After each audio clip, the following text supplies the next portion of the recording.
Bem para vocês, glória a Deus. Abre sua Bíblia comigo, segunda Epístola de Paulo aos Coríntios, capítulo 10. A porção bíblica de hoje, dia memorável para todos nós. Leiamos a palavra do Senhor. Já conseguiu abrir? Vai ser maravilhoso.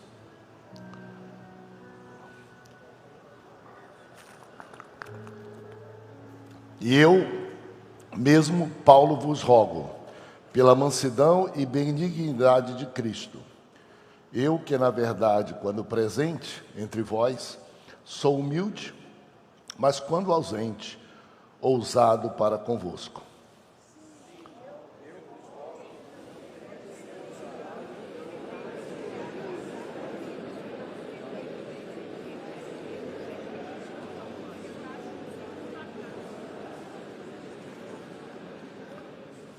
Porque, embora andando na carne, não militamos segundo a carne.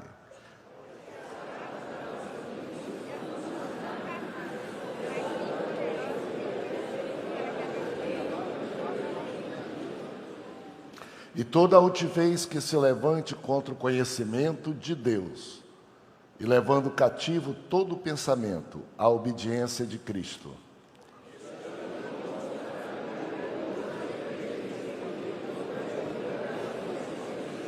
Observai que está evidente. Se alguém confia em si que é de Cristo, pense outra vez consigo mesmo que, assim como ele é de Cristo, também nós o somos.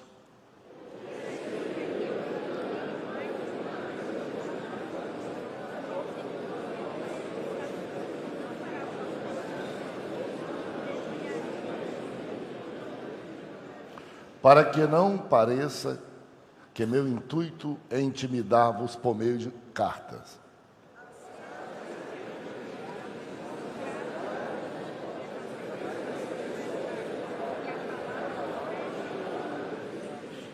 Considere o tal isto, que o que somos na palavra por carta, estando ausentes, tal seremos em atos, quando presentes.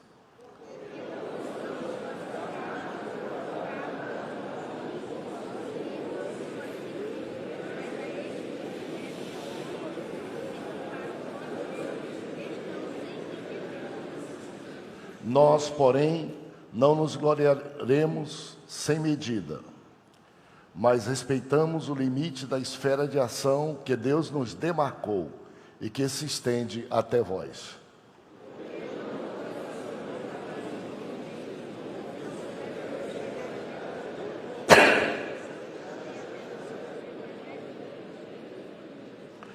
Não nos gloriando fora da medida, nos trabalhos alheios e tendo a esperança de que, crescendo a vossa fé, seremos sobremaneira engrandecidos entre vós, dentro da nossa esfera de ação.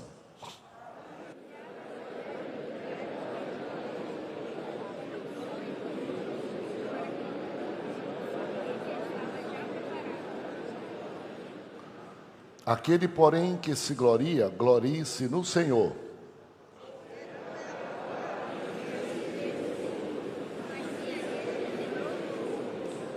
Louvado seja Deus. Dê um glória a Deus forte. Tome assento com alegria. E hoje vamos começar logo por manifestações de bênção, que é tudo quanto Deus ama mais na vida. Pessoas são preciosas. E lá está o nosso Vinícius Cândido. Tudo bem, Vinícius? Paz do Senhor, meu irmão. Liga esse microfone para o Vinícius falar. Isso. A paz do Senhor, meu irmão. A paz do Senhor. Bom te ver. Obrigado. Eu estou aqui um pouco distante, mas a vontade de te dar um abraço. Depois eu vou te abraçar, tá bom? Sim, Senhor. Bem-vindo à casa de Deus, ao caminho do céu, o nosso lugar definitivo. Você está pronto para seguir a Jesus até o céu? Com toda certeza. Aleluia. Deus te abençoe. Não vou perguntar mais nada. Depois disso, só lhe vendo aqui, servindo ao Senhor Jesus e vendo a tua decisão, meu irmão, de seguir a Jesus conosco. Vamos juntos, eu te ajudo, tu me ajuda e a gente vai comparecer no céu, nossa terra definitiva. Até lá, seja fiel a Jesus em todo o tempo. Está pronto para isso? Sim. Então, em nome do Senhor Jesus, nós nos alegramos e batizamos você em nome do Pai, do Filho e do Espírito Santo.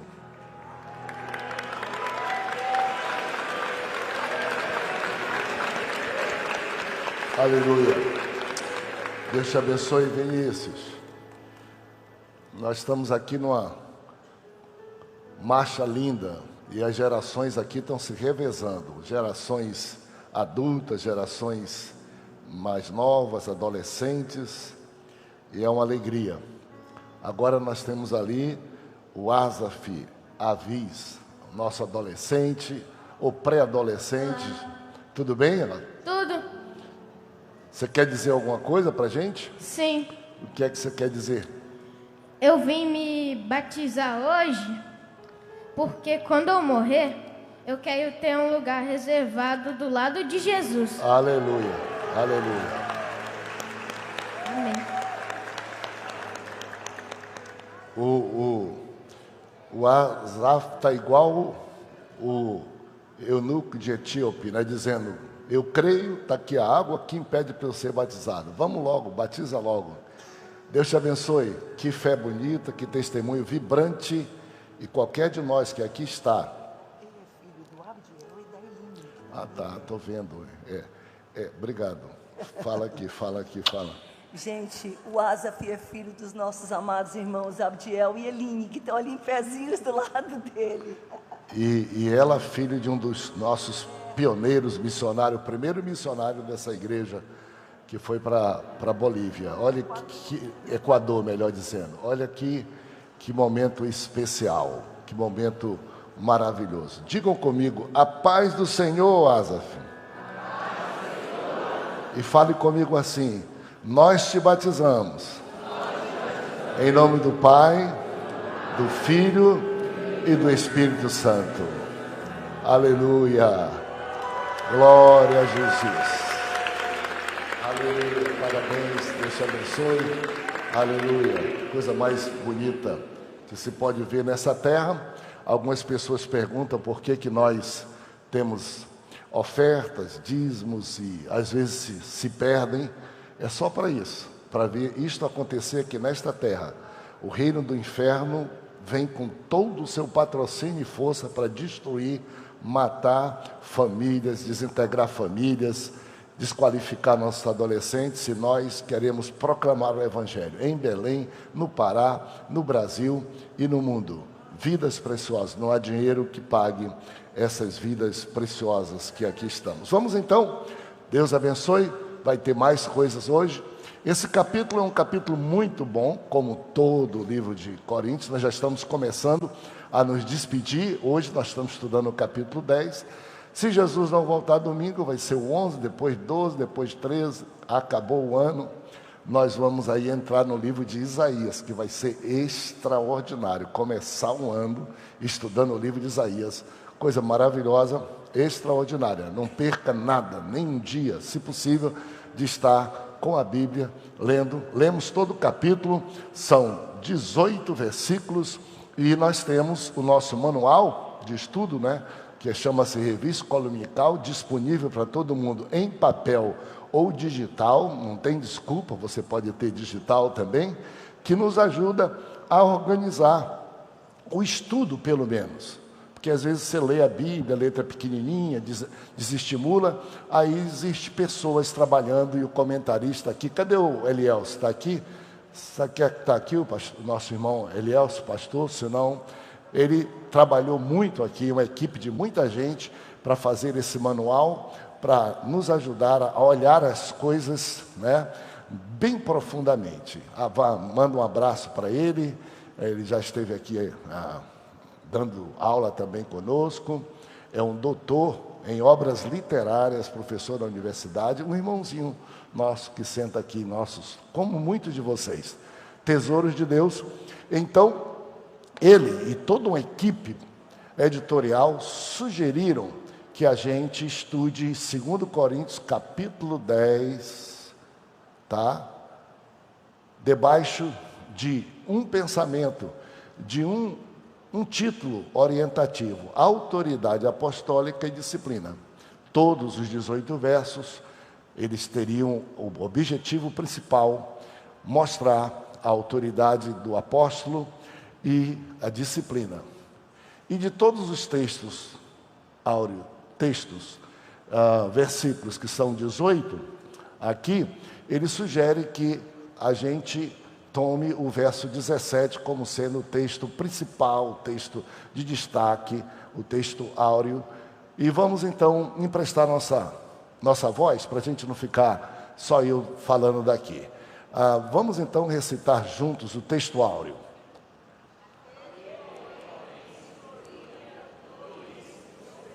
Isso. E sugere também o comentarista que, além de todos os ensinos práticos que cada um de vocês vai receber de Deus, do Espírito de Deus, que Ele está aí com você, como está comigo também, e Deus é capaz, o único capaz de aplicar praticamente para cada um de nós, individualmente, conforme nós somos. O comentarista, ele não tem essa capacidade, mas ele sugere que ao final a gente leve uma lição prática, verdade prática. Leiam comigo juntos. 1, 2, 3.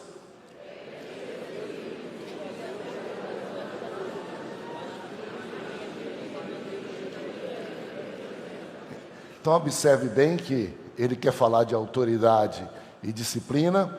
Ele quer dizer que tudo isso está debaixo do escopo de glória só para Jesus. Ninguém se glorie individualmente, não seja egoísta. E ele quer dizer que em todos os nossos atos nós devemos ser humildes, conciliadores em todo o tempo, sem abdicar dos princípios básicos do Evangelho, que são exatamente a nossa baliza para a gente poder ser alguém conciliador e irredutível.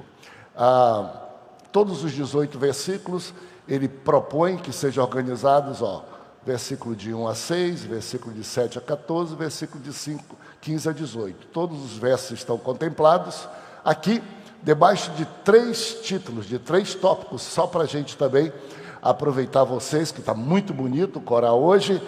Qual é o tópico 1? Qual é o 2? Qual é o 3? Vejam quão didático, quão simples, quão fácil, quão organizado nós podemos olhar esse texto cheio de letrinhas, esse texto que nem sempre na Bíblia é dividido em tópicos, não é? Às vezes é só o texto total. Por favor, deixa eu olhar de novo direitinho aqui. Reduz meu tempo hoje aí, tá? Você está me dando 42, bota 30 só. Vai lá. Coloca aí, por favor. Isso, maravilha, tá bom? E quando chegar a 30, tu pisca, tá legal? E se eu não parar, tu corre daí e vem aqui dizendo: pastor, olha lá, que hoje tem ceia, tem tanta coisa boa, né, para a gente também aproveitar. Então, nós estamos aqui, princípio de autoridade e princípio de disciplina e princípio de correção. Vamos lá falar sobre algumas coisas que nos ajudam a entender um pouco melhor isso. Autoridade apostólica. Quando a gente fala em apóstolos, a gente tem 2 classes que poderia se pensar, né, de apóstolo. A primeira é a classe estrito sensu, original, que é aquela dos 12 que Jesus chamou, os fez discípulo e os nomeou como apóstolo. Qual era a condição para eles serem apóstolos? Ter estado com Jesus. Ter estado com Jesus. Todo o seu ministério. Essa era a condição. Ninguém mais, depois dos 12, pode se chamar apóstolo bíblico, originalmente, dos que seguiram a Jesus, porque ninguém mais. Inclusive o apóstolo Paulo, ele diz que ele é apóstolo fora do tempo, escolhido por Jesus para ser apóstolo, mas ele não preenchia aquelas condições. Ele se considerava ele mesmo até hierarquicamente, vamos assim, em obediência a Pedro, Tiago, como alguém escolhido do Senhor fora de tempo, tá? De lá para cá, logicamente, que essa palavra tem sido usada de muitas formas, por muitas pessoas. Nós não estamos aqui para dizer nada, criticar nada, quem quiser use, né? E os títulos têm sido criados para se dar a certas pessoas. Bom, de lá para cá, a Bíblia fala sobre um certo dom apostólico, ou seja, qualquer pessoa, mesmo não tendo vivido com Cristo naquele tempo, que tenha dons de enviado, apostólico, de expansão do reino de Deus, de cuidado da igreja, em tese, poderia ser chamado de apóstolo desse tempo. Em tese, é um dom, não é um ofício, não é como aqueles que lá estão, né? E hoje nós temos pessoas que têm o título de apóstolo, talvez por outras razões, por exemplo, porque começou uma igreja, porque, né? E aí hoje até mesmo essa palavra é usada para diferenciar gêneros, não é, de igrejas. Por exemplo, igreja apostólica significa dizer que a outra não é apostólica? Não. Mas hoje em dia é usado como igreja apostólica tal, que eu não vou citar o nome, igreja apostólica tal. É uma igreja, em tese, fundada por aquela pessoa que ainda está à frente dela. Depois que essa pessoa que está à frente dela tem chamado para o céu, ou qualquer coisa parecida, às vezes há um estremecimento maior na vida da igreja. Por quê? Porque se reduziu aquela igreja ao título, a um indivíduo, a uma pessoa, por melhor que ele seja. Mas a ideia hoje é essa: se há uma pessoa só que começou a igreja, que pastoreia a igreja, que manda, vamos dizer, decide por aquela igreja, essa pessoa é chamada apóstolo, e a igreja é chamada apostólica, bem identificado com aquela pessoa, tá? No nosso caso, a gente nunca se utilizou nem do título e nem do nome para efeito de igreja, porque a gente sempre tem o cuidado de que a igreja é maior do que os indivíduos. E a igreja existiu antes de nós existirmos, já 103, no caso a Assembleia de Deus, 114 anos, e se Jesus não voltar logo, nós morreremos e a igreja continuará. Então ela não está destrita a pessoas, né? Nenhuma dessas pessoas assim, tá bom? Só para vocês terem o mínimo de ideia aqui. Então, o termo apostólico se aplica na sua plenitude somente aos 12 apóstolos. Pode hoje estar sendo aplicado nessa circunstância, mas não é totalmente aquilo que a gente vê aqui. E também a questão autoridade e disciplina. Por quê? Disciplina é uma palavra muito interessante, né, que a gente usa como a gente quiser. Eu vou te disciplinar, meu filho. Esse é um eufemismo. Vou te corrigir, vou te bater, vou te puxar a orelha, não é? É um eufemismo. Mas a palavra disciplina, na sua essência, ela, na verdade, é ensino. Ela é ensino, conteúdo, tá? Quando muito, ela chegaria à correção, ensino para se corrigir rumos. Ela, infelizmente, foi degradada quando a gente usa a palavra disciplina só para quem vai querer corrigir rigorosamente, exageradamente, bater, ofender em qualquer outra pessoa. E qual é a lembrança maior para os mais novos? Eu nem sei como é que é hoje, não é? Hoje, mas para o nosso tempo antigo, os mais antigos, eu acho que hoje deve ter a mesma coisa, senão algum professor aqui me ajude.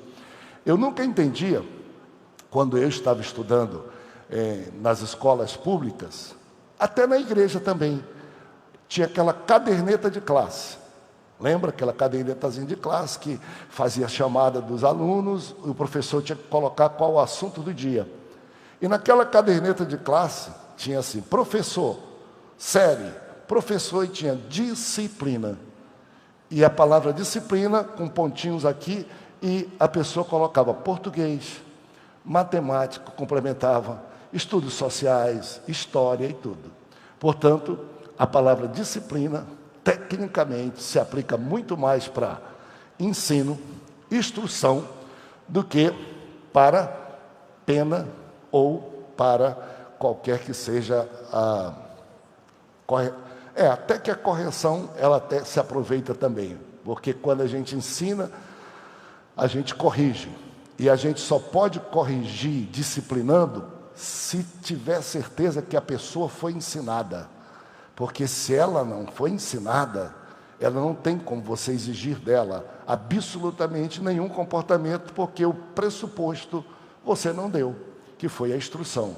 Ou seja, a correção, a disciplina como pena, como qualquer coisa, se dá quando a pessoa sabe do que deve fazer e insiste em fazer qualquer coisa que seja errada, né? Pois não, queria falar, Ari? Moldar isso. Então, a palavra disciplina, por favor, né? Nos nossos mundos de igreja mais antigos, tá bom? E no mundo de igreja, vamos dizer, em lugares menores, às vezes, né? Onde a cultura e as gerações vão um pouquinho mais lentas, a gente ainda vê algumas coisas aplicáveis a tempos passados. Por exemplo, nas nossas igrejas, ou quase todas as igrejas, aqui também, no seu começo, existia uma palavra que era horrível a gente ver, que era exclusão. Exclusão. Vai ser excluído.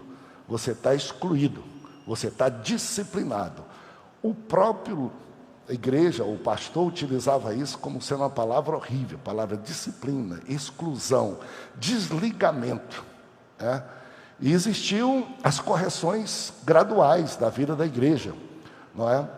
Graduais até, em muito tempo na sua história, né? Algumas igrejas, nós também naquele tempo antigo dizia assim, bom, não vai poder tocar na orquestra durante um mês. Uma das exclusões que modestamente eu nunca entendi, mas eu entendo e tenho que respeitar as pessoas, vai ficar sem tomar ceia 3 vezes, né? Nunca entendi tanto essa, porque tem alguma coisa que a gente não pode se meter muito, senão daqui a pouco a pessoa vai dizer, então eu só posso tomar ceia quando alguém diz que eu posso, e perde a sensação da direção do Espírito de Deus.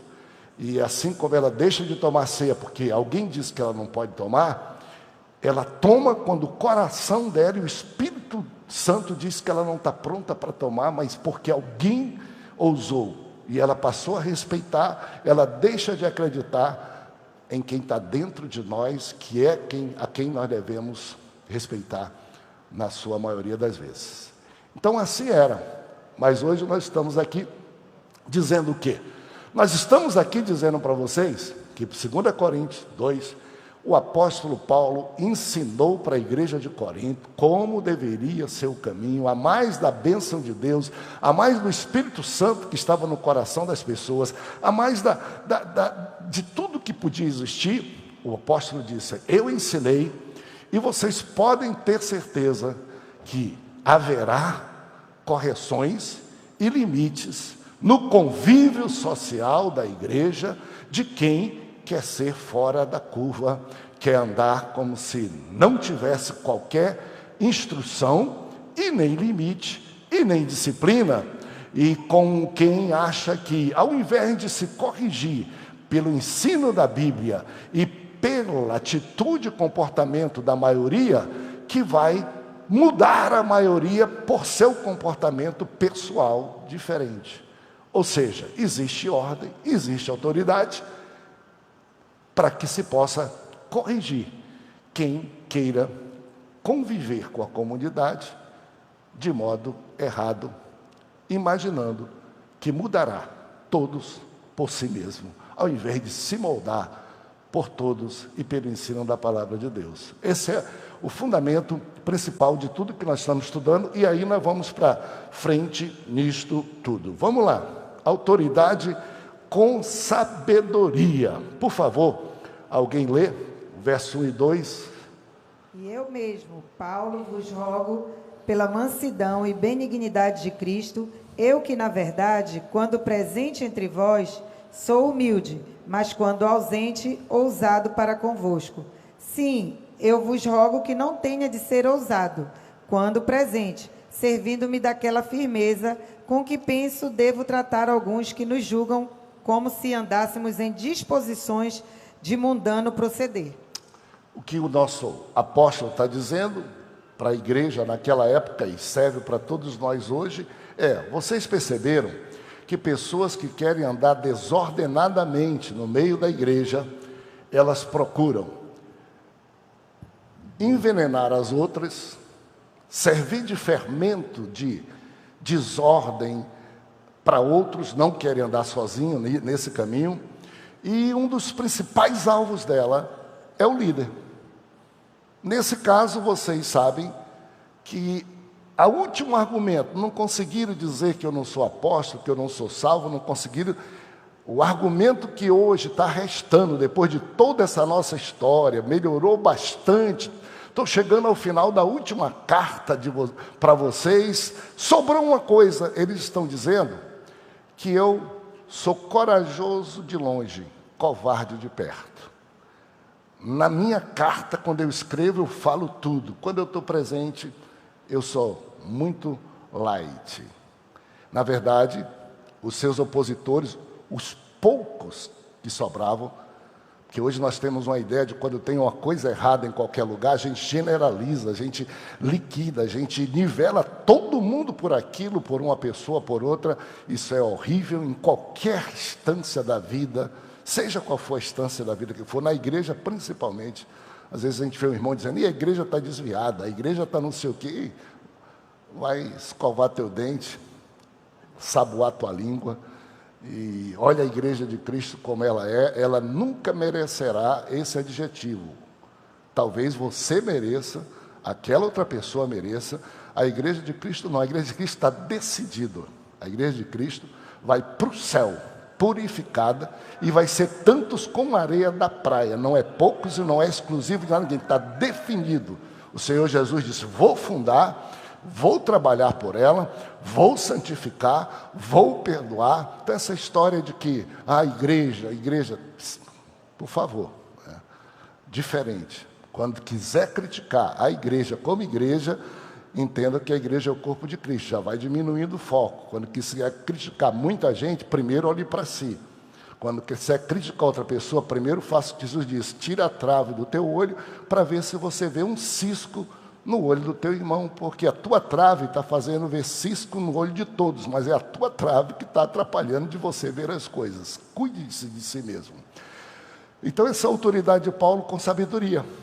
Ele disse, apesar de estarem atacando tudo o que estão dizendo hoje, já vencemos tantas, já teve aí briga, já teve problemas, já teve pecados morais, nós estamos vencendo tudo, sobrou essa. E eu vou dizer para vocês que ainda bem que lembraram e disseram que eu sou forte na minha carta de fora e frágil quando estou perto. E eu vou dizer para vocês que isso é uma boa característica, se fosse assim, embora não seja.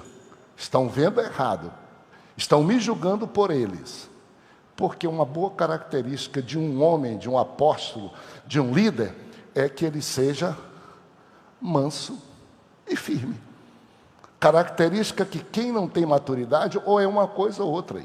E quem quer cobrar dos outros diz, e aí, você não, por que você foi enérgico naquilo e por que aqui você está sendo calmo? Porque cada situação é cada situação. Isso incomoda todo mundo quando Deus dirige um líder e faz com que ele até abdique do seu temperamento. Ele não tem direito. Por exemplo, eu tenho temperamento. Mas eu não estou aqui na igreja como pastor para expor o meu temperamento. Posso expor em algumas horas, porque sou humano e frágil. Na igreja, eu preciso depender de quem me chamou, de quem aqui me colocou, de quem me fez pastor, e eu tenho que ser. Se o Espírito quer tratar com mansidão, eu trato. Se o Espírito quer tratar com firmeza, eu trato. Para cada caso é um caso, porque o Espírito não trata em série e nem para jogar ninguém fora. O Espírito trata para trazer as pessoas ao arrependimento. E em certos estágios de problema, se você confrontar e for firme demais, você manda embora. E se em outros, se você for manso demais, você também atrapalha. Então tem que ser conforme o tempo, o momento e foi. Isso não tem segredo nenhum. Quem é pai ou quem é filho sabe disso. Ou quem é casado sabe disso. Se você disser desse jeito o tempo todo, você vai estourar o seu casamento, estourar seu relacionamento com filho e filha. Quando a esposa acordar desgrenhada e chateada, não vai para o confronto. Some ou dá um beijo, senão acabou o dia e acabou o casamento. Quando o marido estiver muito agitado por alguma razão explicável ou não, tenha calma, seja manso. Vai ter a hora de ser firme naquilo que você pode ser firme, e assim você salva a seu casamento, seu relacionamento, as pessoas, a sua vida cristã, e assim age a igreja. Sabe um líder chamado Moisés? Vocês sabem qual é a característica de Moisés? Salomão é chamado mais sábio. Daniel também. Sabe qual é o adjetivo aplicado a Moisés? O homem mais manso da terra. Moisés.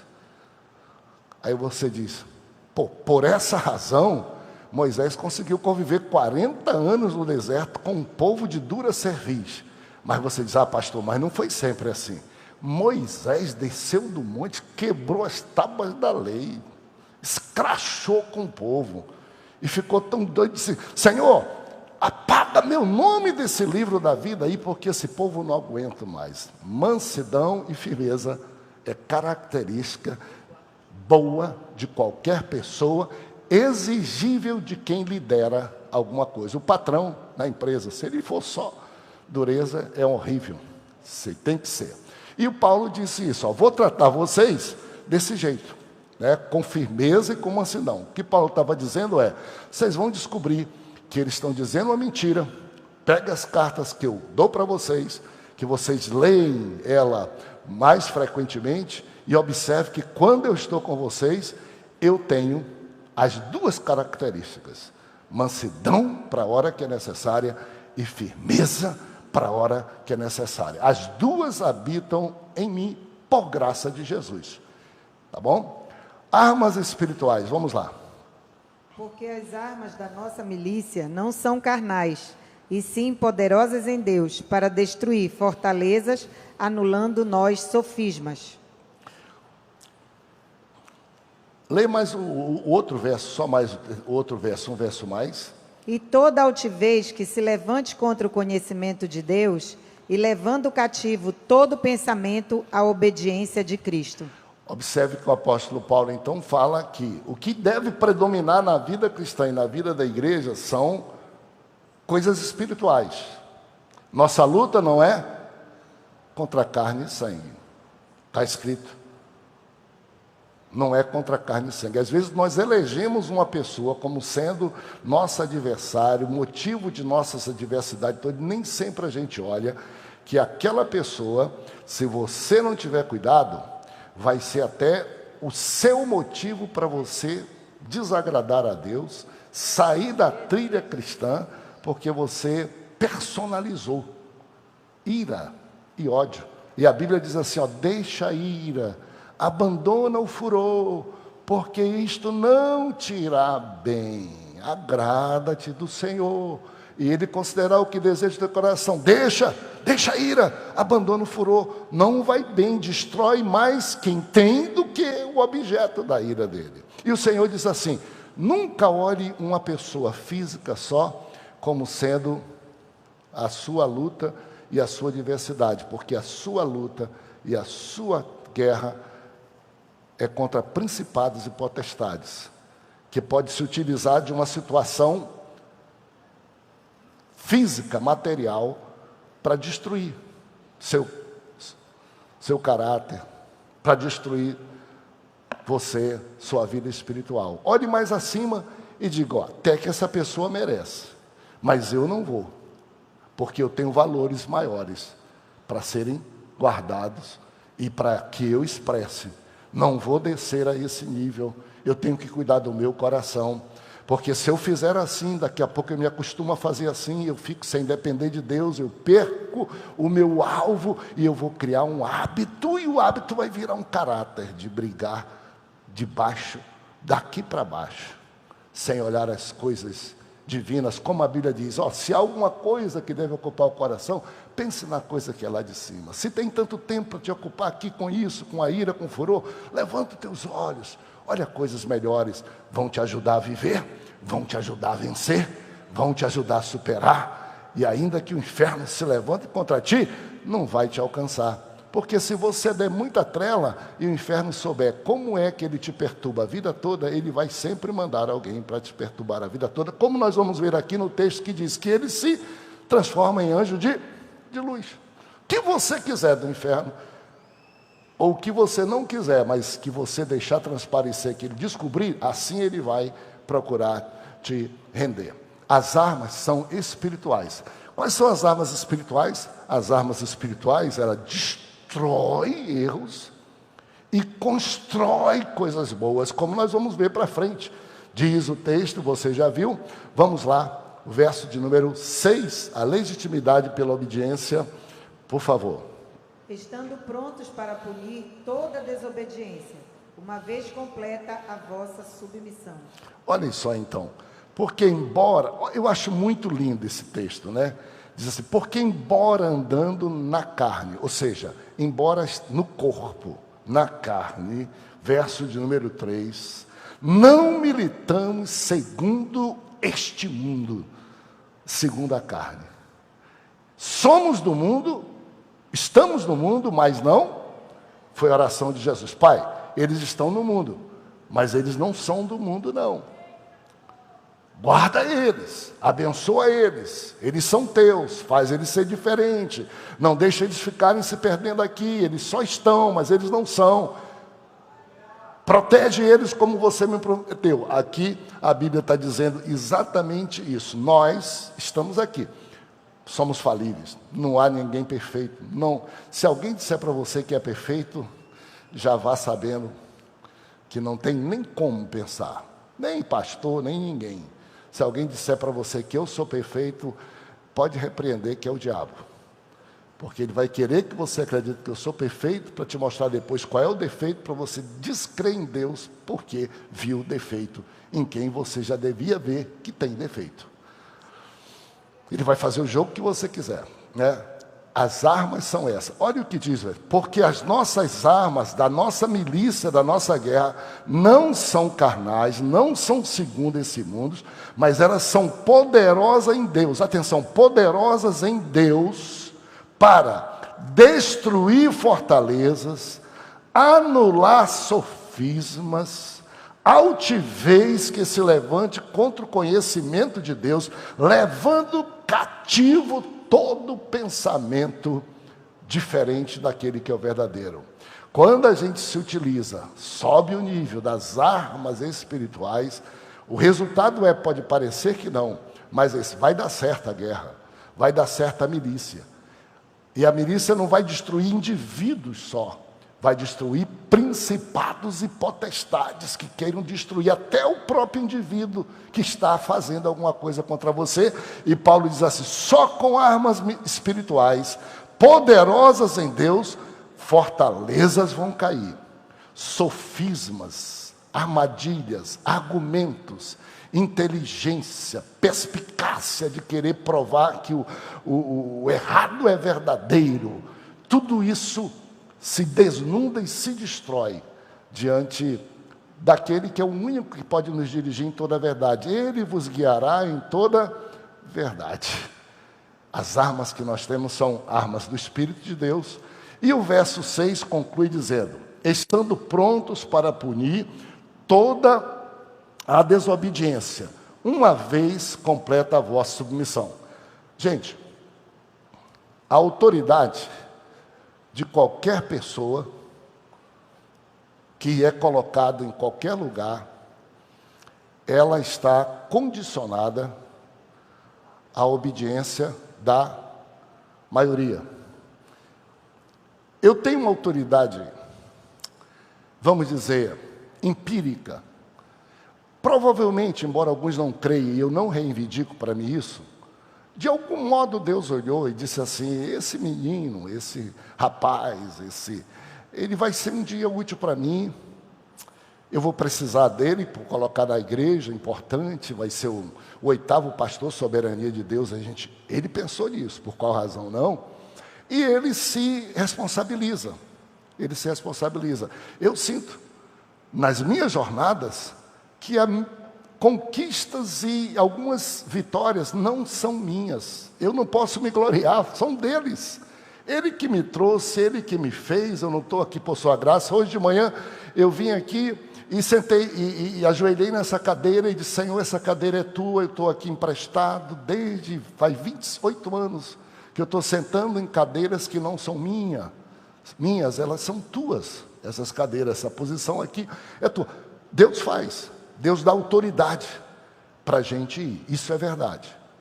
Tem autoridade divina, mas essa autoridade divina, ela também se reflete na obediência da comunidade que a gente lidera. Se todos vocês aqui dissessem: ó, o pastor Samuel não presta, não vai mais ficar pastor, acabou. Agora, se 2 disserem isso, acabou para eles. Porque a legitimidade, um dia uma pessoa falou comigo assim, disse: pastor, o senhor tem que ser isso, ser aquilo. Eu digo: meu amigo, eu não sei ser diferente do que eu sou. Não dá para eu fazer isso que você está me pedindo, parecer melhor, o senhor tem que ter motorista, o senhor tem que ter segurança, como se fosse status de pastor. Não tem nada disso. Não é aí que está a autoridade, não. Não, porque assim o senhor vai perder a autoridade em relação à igreja. Eu falei: meu amigo, vai e conversa com os crentes, pergunta: o que você pensa do pastor Samuel? E depois tu diz isso. Tu vem lá de fora com mensagem dessa, isso é para ti, lá para outro lugar. Aqui nós somos caboclos, aqui nós somos da Mata Amazônica. Aqui vale quem serve, vale quem é comum, vale quem tem trabalho, vale quem ama as pessoas. Vai e conversa com os irmãos e pergunta se eu perco a autoridade porque eu sou assim, ou se eles findam gostando porque eu sou desse jeito. Tá? Então, agora, se minorias e grupos querem subverter a igreja, é isso que Paulo está dizendo, em Corinto, subverter, dar o padrão dela, pensando que vão prevalecer, a legitimidade da obediência da maioria é o que? Aqui tem orquestra, Jeremias, hoje o Marcos e tal. Eu disse para vocês, Jeremias você não vai descer não, tá? Senão eu não vou dizer mais. Mas 28 anos, eles aqui, os maestros aqui, eles têm 80, 100 músicos. Quando é dia de festa, 500 músicos. Isso poderia dar um trabalho para mim horrível. Eu já vim disso. Muito trabalho. Ah, tem briguinha? Tem. Aí o instrumento que um pegou do outro, a palheta que um pegou do outro. Um quer tocar muito mais alto. Isso dá uma coisa horrível. Coral, meu Deus do céu. Se não tiver um bom maestro e os irmãos não forem muito coesos, daí o Jácio que diga e outros que estão aí. Quantos problemas tem que resolver de um, de eu, de dois, de ser? Chega uma pessoa, nem quer respeitar a ordem, nem quer respeitar a calma e quer ser o dono da cocada. Quer sentar lá. Entrou no ônibus, quer sentar logo na janela e quer mandar subverter. Isso tem muita história, isso tem muita luta, isso tem muito investimento. Isso aqui tem muita oração. Quem chega de fora, isso aqui é tipo uma roda gigante. Senta na roda e vai com a roda. E se adapta primeiro. Se tiver alguma coisa que preste na frente, vai ter que comer um saco de farinha para provar que tem alguma coisa melhor para poder adicionar o que há de melhor. Mas ninguém chega assim, dizendo: está aqui, isso aqui é desse jeito, e vai. A maioria, ela tem... É claro que muita gente diz que a voz do povo não é a voz de Deus. É verdade, pode ser que aconteça. Mas espera aí. Alguém que possa acreditar que a igreja do Senhor Jesus Cristo pode estar totalmente errada e só ele certo, seja ele pastor, seja ele apóstolo, seja ele o inferno, de jeito nenhum. De jeito nenhum. De jeito nenhum.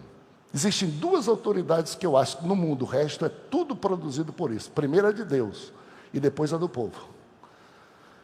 Governadores são eleitos por causa do povo, quem lidera do povo respeita e olha bastante quais os valores daquela comunidade, principalmente se é da igreja do Senhor. Por quê?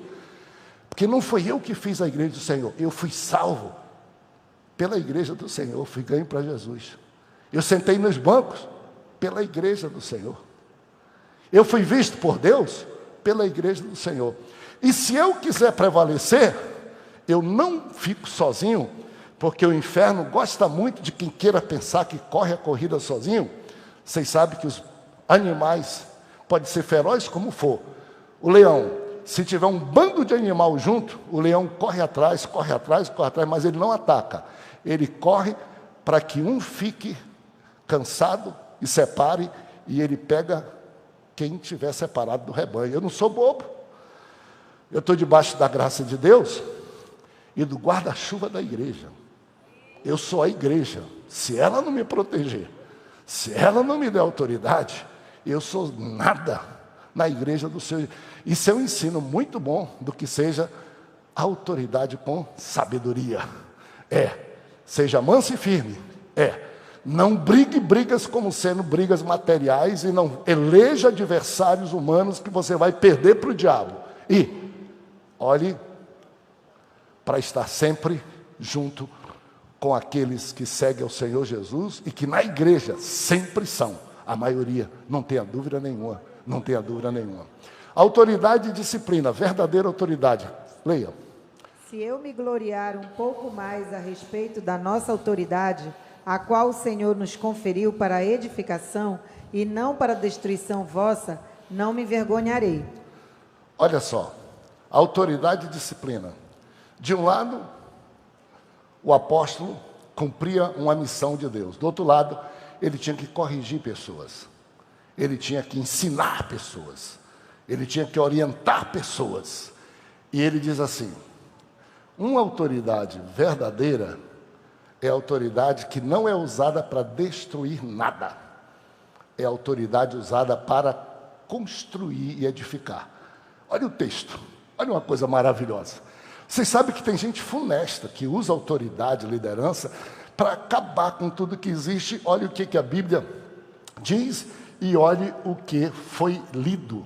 Olha o que foi lido pela palavra de Deus. Observai que está evidente. Se alguém confia em si que é de Cristo, pense outra vez que o outro é também de Cristo. Conviva, respeite. Não pense que Cristo é seuzinho, que ele está do lado do e do lado. Atenção, Jesus não tem lado. Jesus não tem partido. Quem quiser colocar Jesus do seu lado, tire o cabelinho da venta. Desculpe, a palavra é meio enjoada. Do nariz, para ser mais... Tire. Jesus tem posição. Quem quiser estar com Jesus, venha para a posição que ele está. Venha para o lugar que ele está. E quando Jesus está, ele está com a mão para um e com a mão para outro, para poder levar todos cativos para ir para o céu, salvos e tudo. Não dá para você dizer: Jesus toma meu partido, Jesus toma meu partido. Não existe isso. Então o apóstolo diz: a verdadeira sabedoria, o verso de número aí, 7 e 8. Observai. Primeiro, os outros são de Cristo também. Não queira Cristo só para você, não. E o verso número 8. Porque se eu me gloriar um pouco mais a respeito da autoridade a qual o Senhor me conferiu, atenção, a autoridade que o Senhor me conferiu foi para edificação e não para destruição vossa, eu não me envergonharei. Tudo que eu fiz foi edificando, tudo que eu fiz foi ajudando, tudo que eu fiz foi resgatando, tudo que eu fiz foi trazendo pessoas. Aí vem alguém e diz assim: não, não é assim não, e vai passando a espada, vai destruindo tudo. Quase sempre não deu suor, não pagou o preço, é irresponsável. Desculpa eu fazer uma citação que eu não gosto que seja generalizada, mas um dia desse me escolheram uma pessoa, passei do horário, uma pessoa para ser batizada, me consultaram. Olha, essa pessoa está querendo fazer um movimento e tal. Eu não gosto de falar mal de ninguém. Se eu não posso falar bem, não devo falar mal.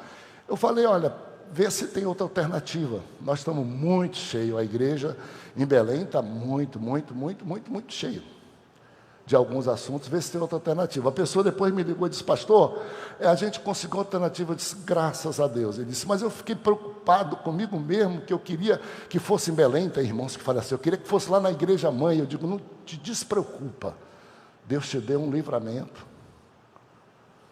Porque se há uma coisa que eu fico ferido, e eu acho que Jesus também, chega estrangeiros, pessoas que nem conhecem assuma o púlpito da igreja e vai falar mal da igreja. Não conhece o povo de Deus, pensa que é o tal, pensa que é mais autoridade do que a própria igreja de Cristo. Deixa eu dizer para vocês uma coisa, a igreja tem mais autoridade do que eu. Eu estou debaixo da proteção e do guarda-chuva da igreja, porque Jesus disse, eu vou edificar a igreja, ele não disse, eu vou edificar o pastor, não. Quando o diabo vem para dizer, cadê o pastor? Eu estou dentro da igreja, mexa com a igreja, é de Jesus, a assinatura é dele, ele disse que as portas, contra o pastor, a porta do inferno até que pode prevalecer, contra o indivíduo, não me pega sozinho não. A igreja do Senhor Jesus, para edificação, a gente sabe logo se é sabedoria ou se é grosseria, é se a pessoa constrói, ajuda, junta, pacifica, ou se ela dispersa. Foi o que o apóstolo disse, a verdadeira sabedoria que Deus me deu foi para construir. Verso 9, bem rápido. Para que não pareça ser meu intuito intimidar-vos por meio de cartas.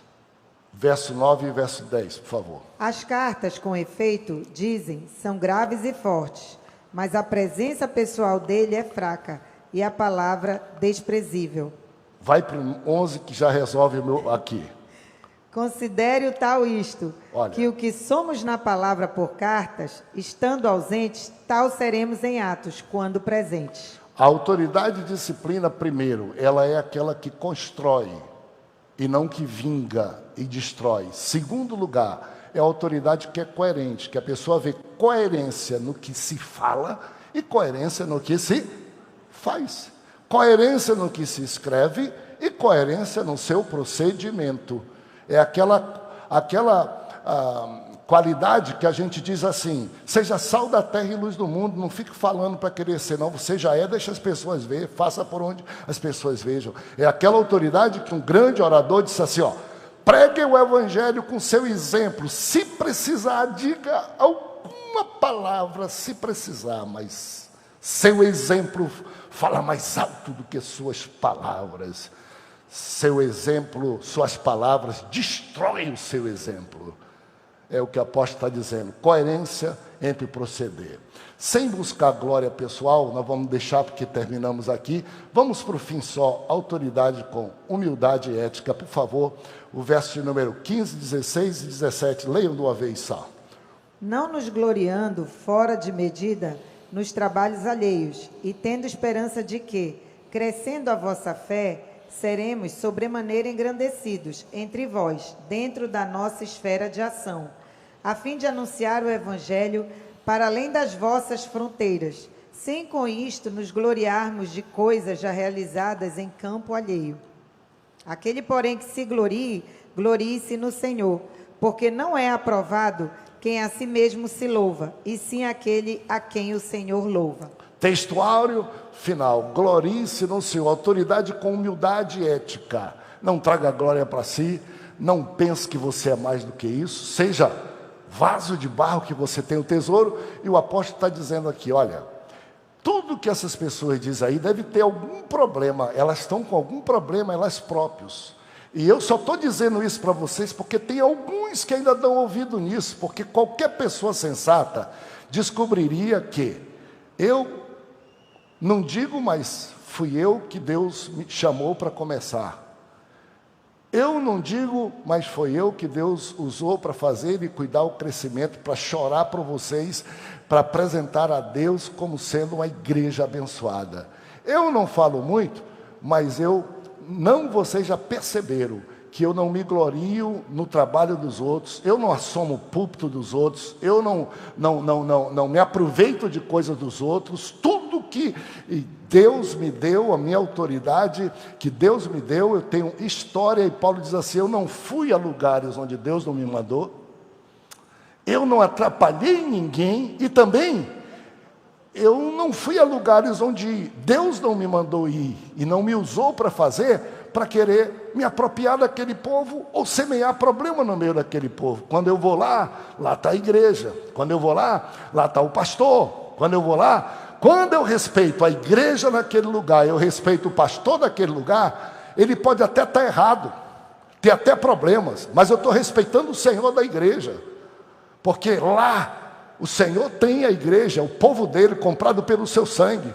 Lá o Senhor tem o pastor que pode ser naquele tempo que a igreja tem, e eu chego lá, penso que eu sou o quê? Ei, calma, calma. Eu digo sempre aqui que eu me senti pastor da igreja de Belém 5 anos depois que eu cheguei aqui. 5 anos. Minha esposa sabe disso. 5 anos.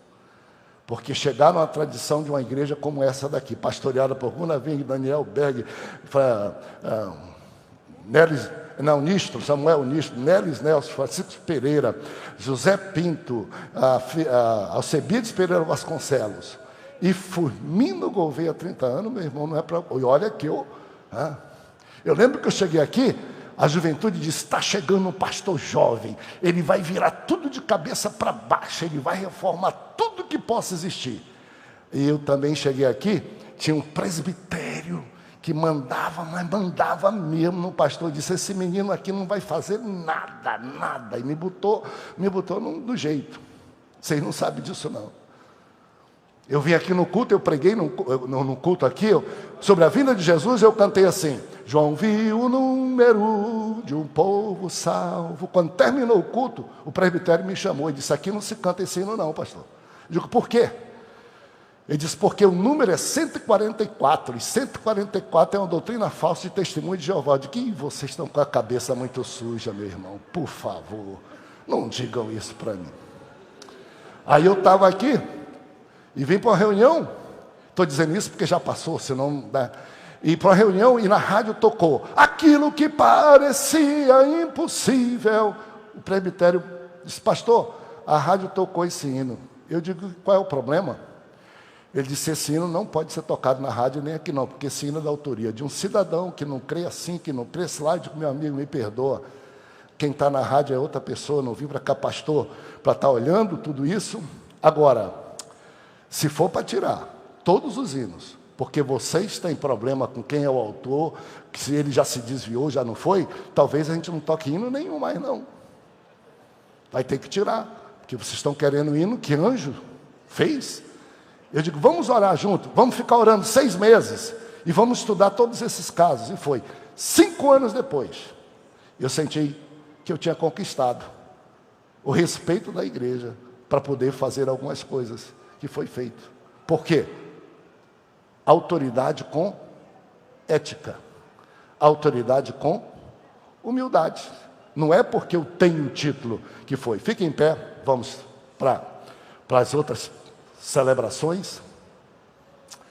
Vocês entenderam então autoridade, disciplina, como é que é? É para ser manso.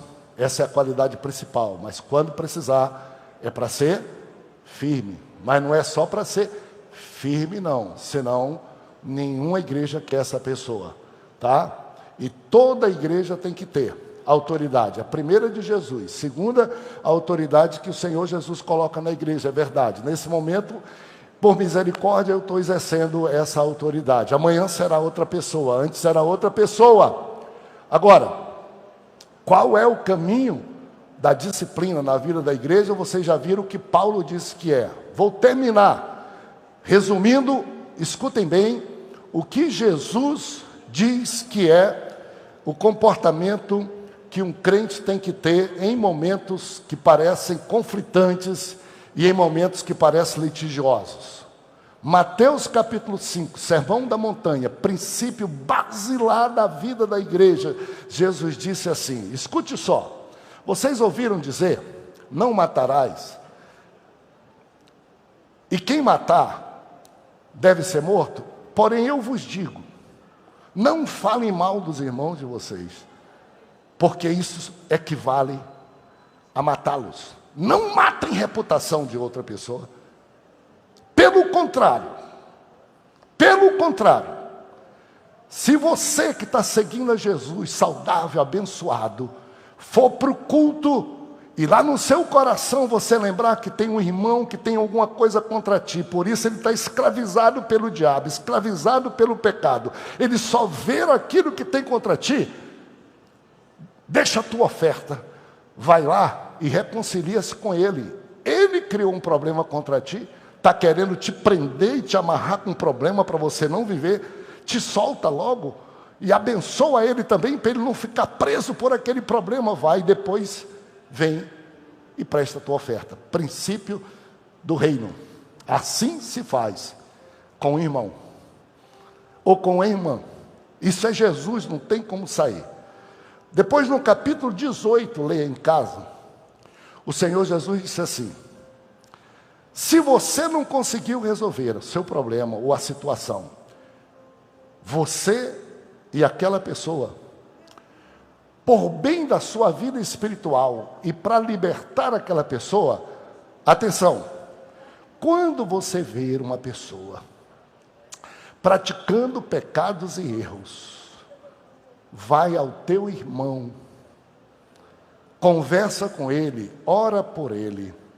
Se ele se arrepender, salvastes o teu irmão do erro e do pecado. E aí, sobrou alguma coisa? Sobrou. Jesus disse: e se aquele irmão que está naquela situação não der atenção, até te detratar, tem um outro estágio, chama um outro irmão ou irmã e vai lá com ele. Sabedoria para construir, sabedoria para restaurar, não é para destruir. Vai lá, conversa com ele. Pode ser que diante do testemunho de 2 ou 3 pessoas, ele acredite que não é você que viu ele fazendo e que você é adversário dele. Outros viram. Se ele ou ela se arrepender, ora, abençoa, abraça, livrar-te do teu irmão. Ah, difícil, né? Você tem o poder na sua mão de reconciliação, de construção, de bênção e de correção, antes que a pessoa precise passar pela vergonha, até quem sabe de morrer e ir para o inferno. Você, Deus lhe deu. Aí o Senhor diz assim: se não aceitar ninguém, vai e conversa com a igreja. Vai e conversa com o pastor. Olha o tanto de coisa que eu tenho, que estaria resolvido antes de chegar para mim ou para outros, se nós pudéssemos exercer isso. Se nós exercemos isso, e se também os que erram soubessem que é isso, porque não é só que não exerce, tem gente que acha que não. Aí vai e leva a igreja. E na igreja, se ele se arrepender, ora por ele e o teu irmão está salvo. Sobrou alguma coisa? Sobrou. E se ele não se arrepender? O Senhor Jesus disse: considera-o à parte, considera-o como publicano, para que ele sinta saudade do convívio de Deus, da igreja e dos irmãos, disciplina-o, corrige-o com correção mais incisiva, para que ele sinta e para que ele volte. Olha só. Você sabe qual é a maior e melhor disciplina que existe para Jesus? É a autodisciplina para você. Paulo disse: examine-se, pois, o homem a si mesmo. Daqui a pouco nós vamos participar da ceia do Senhor.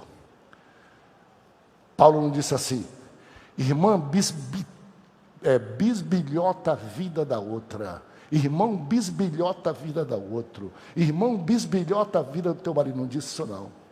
Porque quando a gente precisa bisbilhotar para descobrir, para dizer, é porque a pessoa já está muito doente, está escondendo.